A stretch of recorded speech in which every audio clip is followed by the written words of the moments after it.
Good morning, students. Today we have start our chapter 9 motion.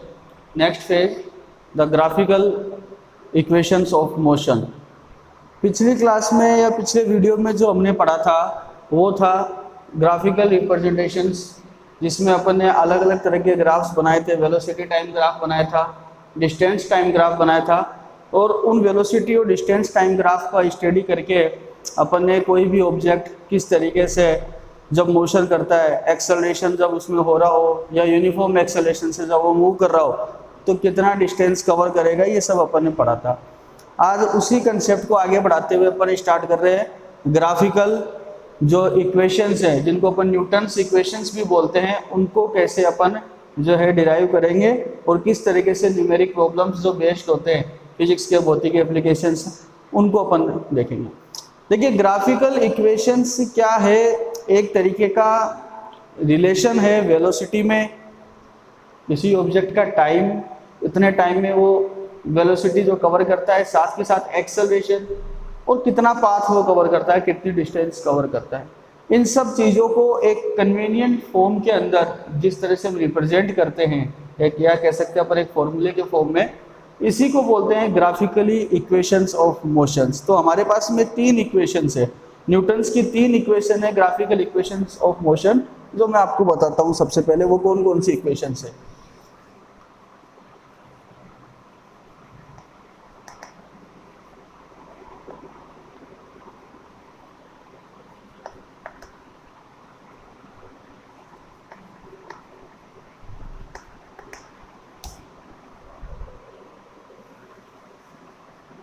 जो first equation है हमारे पास में वो है v = u + at, and the second equation है वो है s = ut + ½ at², और जो थर्ड इक्वेशन है वो है v² = u² + 2as। इन्हीं तीनों इक्वेशंस को ग्राफिकल इक्वेशंस ऑफ मोशन कहा जाता है, और आज हम इन्हीं इक्वेशंस को जो है वो ग्राफिकल मेथड से जो है डिराइव करने जा रहे हैं। उसके बाद में इस चैप्टर में जो बचेगा वो सिर्फ सर्कुलर मोशन है। ठीक है, आज इस चैप्टर को अपन फिनिश करेंगे। तो सबसे पहले अपन बात करते हैं वेलोसिटी विद टाइम। ठीक है, वेलोसिटी टाइम ग्राफ से अगर अपन देखिए, सबसे पहले इस ग्राफ को समझेंगे। मान लीजिए ये आपके पास में आपकी ये वाई एक्सिस हो गई और ये आपकी एक्स एक्सिस है। ठीक है, ये आपका ओरिजिन, इसको मैं बोल रहा हूं time axis, time in seconds t, और ये है आपका velocity axis, velocity in v, metre per second. Suppose करिए एक ऑब्जेक्ट है, इनिशियली स्टार्ट होता है ओरिजिन से, रेस्ट से, और एक पर्टिकुलर पॉइंट तक पहुंचता है, और वहां तक उसकी जो वेलोसिटी है वो है u। ये ऑब्जेक्ट था, ये a पॉइंट तक जो है जिस वेलोसिटी से चलता है वो वेलोसिटी है u, ये a पॉइंट तक। इसके बाद में इसकी वेलोसिटी में चेंजेस आते हैं विद ए यूनिफॉर्म एक्सेलरेशन। याद रखना, हम ये जो ग्राफिकल इक्वेशंस डिराइव कर रहे हैं ये सिर्फ और सिर्फ यूनिफॉर्म एक्सेलरेशन के ऊपर है। और यहाँ पर हम कौन से ग्राफ से वेलोसिटी और इसमें टाइम में रिलेशन पढ़ रहे हैं, velocity time graph with uniform acceleration. ठीक है, अब इस ऑब्जेक्ट की वेलोसिटी में चेंज आते हैं ए, और ए पॉइंट से बी पॉइंट तक ये एक कांस्टेंट एक्सेलरेशन से, या फिर बोल सकते हैं यूनिफॉर्म एक्सेलरेशन से, ये यहां पे जो मूव कर रहा है ये यूनिफॉर्म एक्सेलरेशन से मूव करता हुआ बी पॉइंट तक पहुंच जाता है, और इस बी पॉइंट पर इसका जो वेलोसिटी है वो कितना हो जाता है, हम मान लेते हैं v हो जाता है। ठीक है, इनिशियल में इसका वेलोसिटी u था, a पॉइंट तक u वेलोसिटी से मूव करता है, उसके बाद में b पॉइंट तक पहुंचते पहुंचते इसका वेलोसिटी हमने देखा कितना हो चुका है v। और वेलोसिटी में जो चेंज हुआ है वो किस वजह से हुआ है, यूनिफॉर्म एक्सेलरेशन की वजह से। इसीलिए जो यहाँ से a से b तक का जो पाथ है ये स्ट्रेट पाथ है। हमने पहले जब ग्राफ पढ़े थे तो वहां पे देखा था कि यूनिफॉर्म एक्सेलरेशन में आपका कर्व जो आ रहा था वो ग्राफ स्ट्रेट लाइन ही आ रहा था। अब देखिए यहां से हम क्या करते हैं, बी पॉइंट से एक परपेंडिकुलर ड्रॉ करते हैं टाइम एक्सिस पर, और बी पॉइंट से अपन ने एक परपेंडिकुलर ड्रॉ किया वेलोसिटी एक्सिस पर। ठीक है, इस पॉइंट को मैंने नाम दे दिया E, यहां मैंने इस पॉइंट को नाम दे दिया C, और A से एक लाइन मैंने पैरेलल ली किसके, OC के, और इस पॉइंट को मैंने नाम दे दिया D। अब आप इस ग्राफ को ध्यान से देखिए कि इसमें क्या हो रहा है। आपका ऑब्जेक्ट इनिशियली स्टार्ट होता था ओरिजिन से, A पॉइंट तक वो u वेलोसिटी से मूव करता है, A पॉइंट तक उसका वेलोसिटी क्या था u, और जैसे ही वो B पॉइंट तक पहुंच जाता है उसका फाइनल वेलोसिटी जो है वो कितना हो जाता है, v हो जाता है। और ये कब होता है, ये O से C तक के टाइम पीरियड में होता है जो हमारे पास में क्या है, t है। अब हमें यहां से ये पता लगाना है कि इसकी जो वेलोसिटी में जो चेंजेस आए हैं एक्सेलरेशन के रेस्पेक्ट में वो क्या है, और यहाँ से अपन क्या इक्वेशंस को ड्राइव कर पाते हैं। तो वो देखिए, सबसे पहले मुझे ये बताइए क्या BC इसका टोटल वेलोसिटी है क्या, B पॉइंट तक, B पॉइंट पर जब पहुंच गया था ऑब्जेक्ट तो BC क्या है, वेलोसिटी को रिप्रेजेंट कर रहा है, और वो वेलोसिटी कितनी है फाइनल, जब B पॉइंट पर पहुंचा तो इसकी वेलोसिटी कितनी हो चुकी थी v, जब A पॉइंट पर था तो इसकी वेलोसिटी कितनी थी u। इसका मतलब OA किसको रिप्रेजेंट कर रहा है, OA रिप्रेजेंट कर रहा है u को। मुझे बताइए BC किसको रिप्रेजेंट कर रहा है, ये पूरा OE ये BC के बराबर है क्योंकि दोनों पैरेलल है, तो OE किसको रिप्रेजेंट कर रहा है, BC को। मतलब कि BC की वेलोसिटी कितनी हो चुकी है इस ऑब्जेक्ट की B पॉइंट पर, वो फाइनल थी v। ये थी u मीटर पर सेकेंड, ये था v मीटर पर सेकेंड। अब एक बात बताइए, OC जो है ये टाइम है, इस पूरे जर्नी में A से B तक ऑब्जेक्ट का टाइम पीरियड कितना रहा है, OC, और ये आपका t सेकेंड। क्लियर है। अब एक चीज मुझे बताइए, यहाँ OD जो है अपन ने पैरेलल, AD जो था किसके पैरेलल था, OC के, और ये B से अपन ने परपेंडिकुलर डाला था C पर, और B से परपेंडिकुलर डाला था अपन ने टाइम एक्सिस, वेलोसिटी एक्सिस पर, Y जो एक्सिस था इस पे E। तो ये OA जितना होगा उतना ही कितना होगा CD, since OA is equal to CD। दूसरी चीज OC इक्वल टू AD, और आपका BE इक्वल टू AD, और BC equal to OE, BC equal to OE। ये अपन बाय ज्योमेट्री।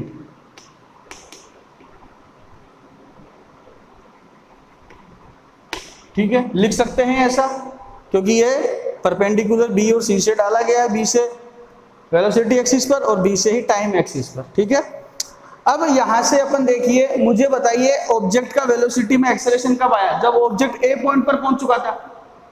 जब ऑब्जेक्ट A पॉइंट पर पहुंच चुका था तो उसकी वेलोसिटी में क्या आ चुका था, एक्सेलरेशन, और वो यूनिफॉर्म एक्सेलरेशन A से मूव करता हुआ किस पॉइंट पे पहुंच चुका था, B पॉइंट पे पहुंच चुका था। मतलब कि मैं ये कह सकता हूं क्या, A से B तक जो पाथ कवर किया है इसमें वेलोसिटी चेंज हुई है।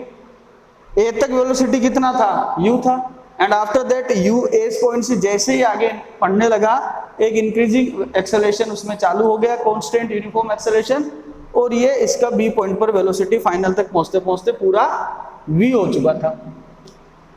अब यहां से वेलोसिटी में अगर चेंजेस की बात करें तो मुझे बताइए ये पूरा फाइनल वेलोसिटी है क्या bc, तो bc किसको रिप्रेजेंट करेगा? क्या bc को मैं ऐसे लिख सकता हूं क्या, bd plus cd, bd plus cd, ये bd प्लस cd, ये इसको लिख सकता हूं मैं। मुझे बताइए bc bd हमें नहीं पता, क्या मैं CD की जगह OA लिख सकता हूं क्या? जितना CD होगा उतना ही क्या है OA, ये BC हो गया, ये BD हो गया। क्या OA स्टार्टिंग से लेकर ओरिजिन से A पॉइंट तक OA था और OA में इसका इनिशियल वेलोसिटी कितना था? U मीटर पर सेकंड था, तो यहां पर OA की जगह मैं क्या लिख सकता हूं U। BC क्या है? फाइनल वेलोसिटी है, वो कितना है V, तो यहां से ये BD प्लस U, तो मुझे बताइए BD कितना हो गया? ये U माइनस हो गया, तो V माइनस U हो गया। क्या मैं ये कह सकता हूं क्या कि BD क्या है हमारे पास में? BD जो है वो चेंज इन वेलोसिटी है। क्या है? Change in velocity. भाई यहां तक तो यही वेलोसिटी थी इसकी A पॉइंट तक, क्या U, और A से जब B तक गया तो वेलोसिटी V हो गया। तो वैसे भी चेंज इन वेलोसिटी कैसे निकालेंगे अपन? Final velocity minus initial velocity, और फाइनल वेलोसिटी कितना हो चुका था V, और माइनस इनिशियल वेलोसिटी कितना था A पॉइंट तक U, तो V माइनस U क्या है? Change in velocity. तो BD को मैं किससे रिप्रेजेंट कर सकता हूं? चेंज इन वेलोसिटी से। अब मुझे बताइए ये वेलोसिटी चेंज किस फॉर्मेट में हुआ, कितने टाइम पीरियड में हुआ? इसी टाइम पीरियड t में हुआ। और एक्सेलरेशन का डेफिनेशन अपन ने क्या पढ़ा था कि change in velocity with respect to time is known as acceleration. तो change in velocity with respect to time, how much time? OC, t seconds, and the change in velocity is BD। तो acceleration को A से represent करें तो acceleration क्या होगा? Change in velocity BD and the time period is OC। तो BD की value कितनी है? V माइनस U, और OC क्या है? टाइम पीरियड, और वो कितना है? T। क्रॉस मल्टीप्लाई करेंगे तो V माइनस U किसके इक्वल हो गया? AT के। यहां से इस U को इधर ले जाएंगे तो क्या हो गया? प्लस का हो गया, तो V equal to U plus AT। This is the first equation of motion by Newton. ठीक है, V equal to U plus AT, जिसमें आपके पास में क्या था? V equal to U plus AT में V ऑब्जेक्ट का फाइनल वेलोसिटी है, U इनिशियल वेलोसिटी है, A ऑब्जेक्ट में एक्सेलरेशन है जिसको अपन यूनिफॉर्म एक्सेलरेशन बोलेंगे, और T इन टाइम सेकंड था। ठीक है, अब आगे चलते हैं अपन। ये तो अपन ने पढ़ा था वेलोसिटी टाइम ग्राफ। आगे बात करते हैं अपन position time relation.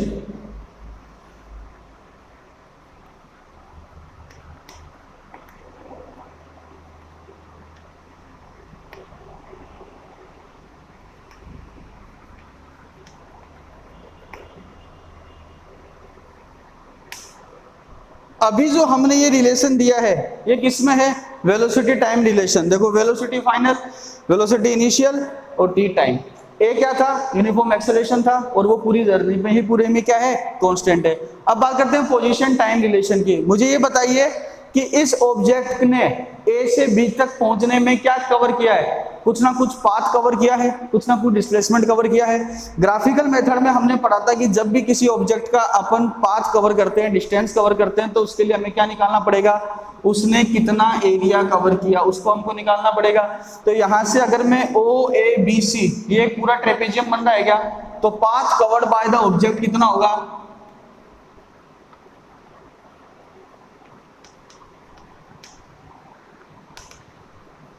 path covered by object gives the total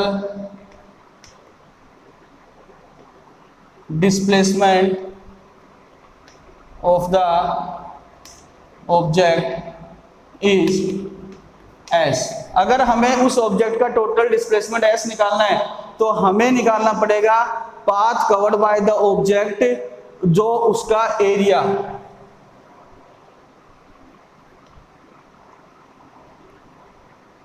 area of path covered by the object. अब ऑब्जेक्ट ने कितना पाथ कवर्ड किया है, यहां से देखिए आप ओ ए बी सी, ये एक ट्रेपेजियम है, तो S इक्वल टू क्या होगा, area of trapezium O A B C, O A B C, इसका एरिया निकाल लेंगे। और ट्रेपेजियम का एरिया कैसे निकाल सकते हैं अपन, यहां से, या तो डायरेक्ट फॉर्मूले से, या फिर इस रेक्टेंगल का एरिया और प्लस इस ट्राइंगल का एरिया, ये पूरा एरिया हमें निकालना पड़ेगा इस ऑब्जेक्ट का पोजीशन टाइम ग्राफ के लिए। क्लियर है?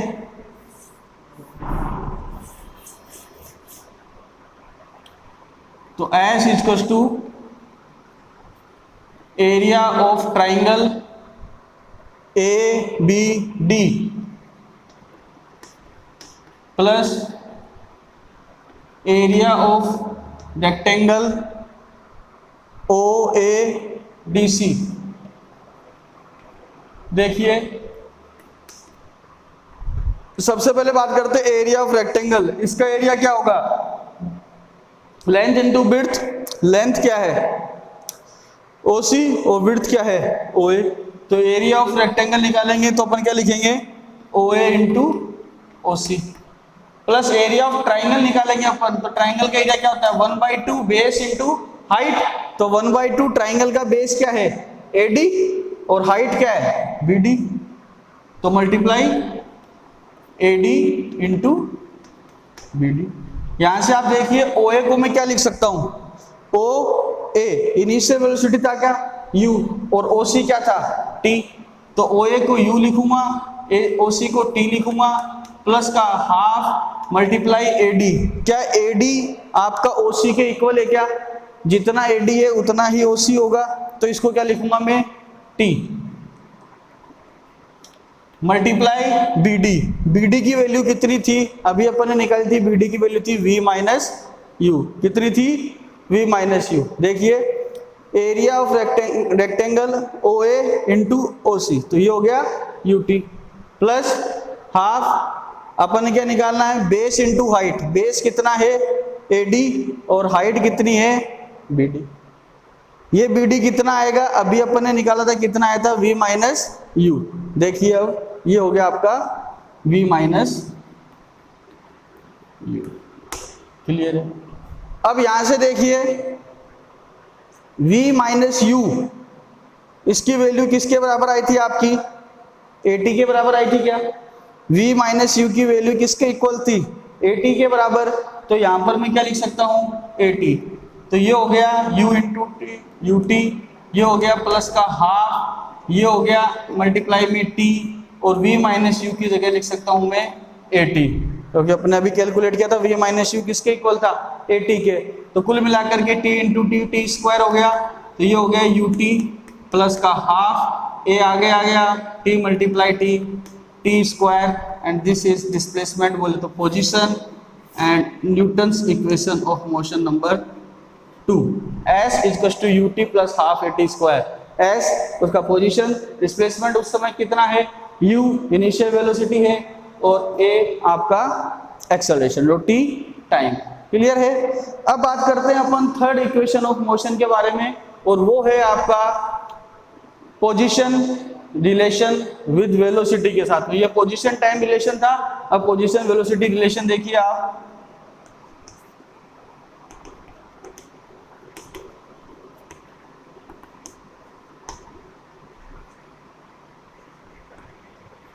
मुझे ये बताइए, अभी अपन ने S जो निकाला था पोजीशन, वो इसी तरह से निकाला था क्या, कि area of trapezium OABC, area of trapezium OABC। मुझे बताइए ट्रेपेजियम का एरिया क्या होता है, 1/2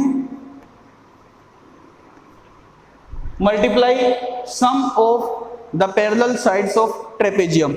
इस ट्रेपेजियम की पैरेलल साइड्स कौन सी है, OA और BC, ये दोनों पैरेलल साइड्स का सम। ये फॉर्मूला होता है ट्रेपेजियम का एरिया निकालने का, 1/2 sum of the sides parallel multiply the distance between the parallel sides of the trapezium। तो सबसे पहले अपन बात करेंगे दोनों पैरेलल साइड्स OA और BC। इस पूरे ट्रेपेजियम में OA और BC क्या है, पैरेलल साइड्स हैं, तो OA plus BC and then multiply the distance between them the parallel sides, तो वो क्या है OC। क्या है OC। क्या ये पोजीशन वेलोसिटी टाइम रिलेशन से अपन ऐसा भी लिख सकते हैं क्या कि ट्रेपेजियम का एरिया OA प्लस BC के बारे में। देखिए OA और BC को अपन क्या लिख सकते हैं, यहां से देखिए ध्यान से, S equals to half OA। OA क्या इनिशियल वेलोसिटी था जिसको अपन ने किससे रिप्रेजेंट किया था, U से, तो ये हो गया U। और BC क्या था आपका, पूरा फाइनल वेलोसिटी था और वो क्या था आपका V, तो U प्लस V। और OC क्या है आपका, OC है आपका टाइम पीरियड T। क्लियर है, S equals to half U plus V multiply T, ये हमारे पास में आ चुका है। अब ध्यान से देखिए, आप मुझे ये बताइए, ये इक्वेशन V माइनस यू बराबर 80 हमने निकाला था, या फिर फ्रॉम इक्वेशन आप फर्स्ट, फ्रॉम इक्वेशन फर्स्ट आप यहां से t की वैल्यू निकालोगे तो V माइनस यू और a कहां जाएगा, डिवाइड में आ जाएगा। मैं पहली इक्वेशन से कैसे लिख सकता हूं, क्या u तो इधर आके माइनस में हो गया और a नीचे डिवाइड में आ गया, तो v minus you upon a, ये किसका वैल्यू आ गया, t का वैल्यू आ गया। वो यहां पर मैं वापस से पुट करता हूं, तो देखिए नया इक्वेशन क्या बनता है, s इक्वल टू हाफ, ये है आपका v प्लस यू और t का वैल्यू है v minus you upon a, v minus you upon में a। अब यहां से एक काम करेंगे अपन, ये 2 और a इन दोनों को क्रॉस मल्टीप्लाई कर देंगे तो s के पास चले जाएंगे, तो क्या बन जाएगा 2as, और इधर क्या रह गया v प्लस यू और यहां क्या रह गया v माइनस यू। मैथमेटिक्स का प्रॉपर्टी है a plus B a minus B, क्या हो जाता है a square minus B square, तो ये हो गया आपका 2as, ये हो गया v square minus you square. आप चाहो तो इसको भी graphical equation of motion number 3 बोल सकते हो, और चाहो तो इसको इधर ले आइए v स्क्वायर बराबर यू स्क्वायर प्लस 2s, ऐसे भी लिख सकते हो। ठीक है, यू स्क्वायर इधर आके 2s में ऐड हो गया। तो ये तीनों इक्वेशन जो है, this is the equation number first, v equals to u plus 80, this is the equation number second, h equals to ut plus half 80 square, and this is the equation number third, v square बराबर u square plus 2s। ये तीनों equation कहलाती है Newton's equation of motion. ठीक है, और यही तीनों इक्वेशंस को अपन काम में लेंगे जब आपका ऑब्जेक्ट स्ट्रेट लाइन में यूनिफॉर्म एक्सेलरेशन के साथ में मूव कर रहा होगा। उस सिचुएशन में अपन उसका एक्सेलरेशन, वेलोसिटी, पोजीशन और टाइम में जो भी आपको डाटा है न्यूमेरिकल्स में क्या पूछा जा रहा है, क्या कैलकुलेट करना है, वो इन इक्वेशंस का यूज करके अपन निकाल सकते हैं। जब कोई भी ऑब्जेक्ट फ्री फॉलिंग कंडीशन में नीचे गिर रहा होता है विद द ग्रेविटेशनल फील्ड, जब भी किसी ऑब्जेक्ट को अपन नीचे गिराते हैं तो ग्रेविटेशनल फोर्स की वजह से नीचे गिरता है। अगर वो ऊपर की तरफ फेंका जा रहा है तो वो ग्रेविटेशन अगेंस्ट क्या कर रहा है, मोशन कर रहा है। तो उस समय जो एक्सेलरेशन काम करता है ऑब्जेक्ट के ऊपर, वो एक्सेलरेशन एक ही जगह कौन सा बन जाता है, g बन जाता है। उसको रिप्रेजेंट करते हैं अपन g से, और वो a अगर आप ऑब्जेक्ट को ऊपर फेंकोगे तो नेगेटिव एक्सेलरेशन होगा, और अगर ऑब्जेक्ट खुद नीचे आ रहा है तो वो g पॉजिटिव होगा, और g का वैल्यू 9.8 मीटर पर सेकंड स्क्वायर होता है। तो ये सारी की सारी जो इक्वेशंस है अंडर द ग्रेविटेशन एक्सेलरेशन, जब ऑब्जेक्ट को ऊपर फेंका जा रहा है या नीचे आ रहा है, तो सब इक्वेशंस में a को g रख देना है। तो ये हो जाएगा v equals to u plus gt, h equals to ut plus half gt square, और v स्क्वायर बराबर u स्क्वायर प्लस 2gs। एक ही जगह सिर्फ g रिप्लेस करना है। कब, जब ऑब्जेक्ट नीचे आ रहा है, ऊपर से नीचे की तरफ गिर रहा है। अगर ऑब्जेक्ट को ऊपर फेंका जाए, जैसे आपने कोई बॉल है उसको हवा में ऊपर फेंका, तो वहां पर जी ही रहेगा, लेकिन प्लस की जगह सब माइनस आ जाएगा क्योंकि नेगेटिव एक्सेलरेशन होगा वो। तो ये जी माइनस, यहाँ पर ये माइनस आ जाएगा, इस इक्वेशन में माइनस आ जाएगा, और इस इक्वेशन में भी एक को जी रखेंगे तो ये माइनस हो जाएगा, वो नेगेटिव एक्सेलरेशन में, क्योंकि वो जी अगेंस्ट द ग्रेविटेशन फोर्स लग रहा है ऊपर की तरफ। एक टाइम पर जाकर के वो वेलोसिटी को जीरो कर देगा, फिर से ऑब्जेक्ट को नीचे ही आना है। तो ये थी graphical equations of Newton's motion की। आगे बात करते हैं हमारे पास में यूनिफॉर्म एक्सेलरेशन में सर्कुलर मोशन के ऊपर बात करते हैं अपन। देखिए किसी भी ऑब्जेक्ट का सर्कुलर मोशन एक इस टाइप का मोशन होता है जिसमें ऑब्जेक्ट मूव करता है, सिर्फ और सिर्फ डायरेक्शन चेंजेस की वजह से उसमें एक्सेलरेशन आ रहा होता है। तो इस टाइप का मोशन कहलाता है यूनिफॉर्म सर्कुलर मोशन, ठीक है। और उसमें एक्सेलरेशन आता है, सर्कुलर मोशन में क्या आता है, एक्सेलरेशन आता है। और एक्सेलरेशन किसी भी ऑब्जेक्ट में जब मूव करता है तो दो कारणों से आता है। पहला, उसकी वेलोसिटी में चेंजेस हो जाए, हो सकता है वेलोसिटी का मैग्नीट्यूड कम हो जाए, हो सकता है वेलोसिटी का मैग्नीट्यूड ज्यादा हो जाए। If the changes of the magnitude in the velocity, then we can say that in the motion, during the motion acceleration is created. But if the change in the direction of the object, then also acceleration is created. Object का direction जब change होता है motion में तो भी acceleration आता है। Suppose करिए मैं आपको एक एग्जांपल से समझाता हूं।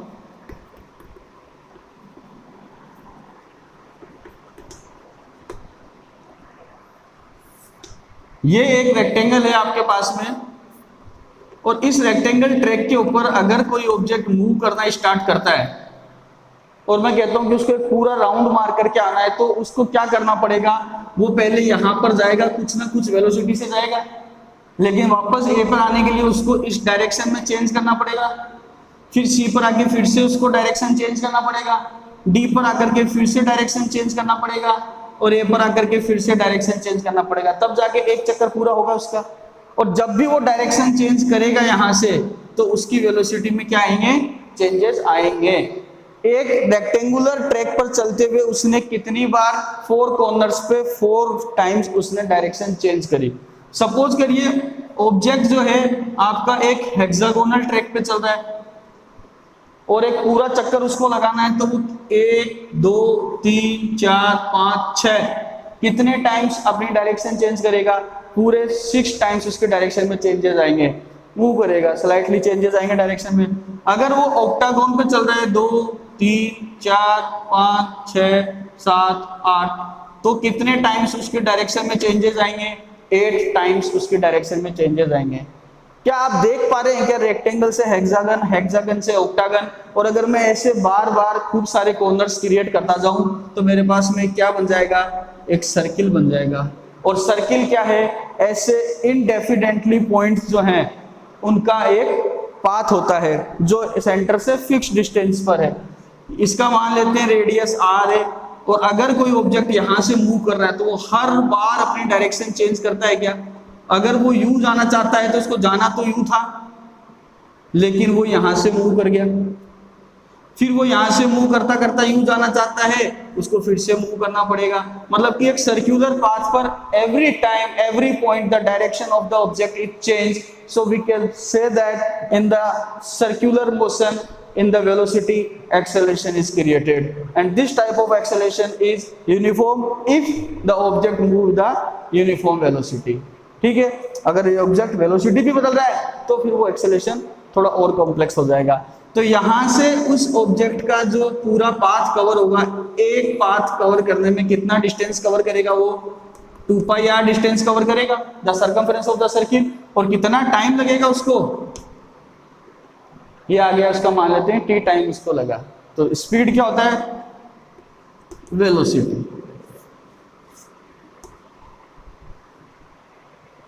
पाथ सर्कमफेरेंस और समय टाइम t।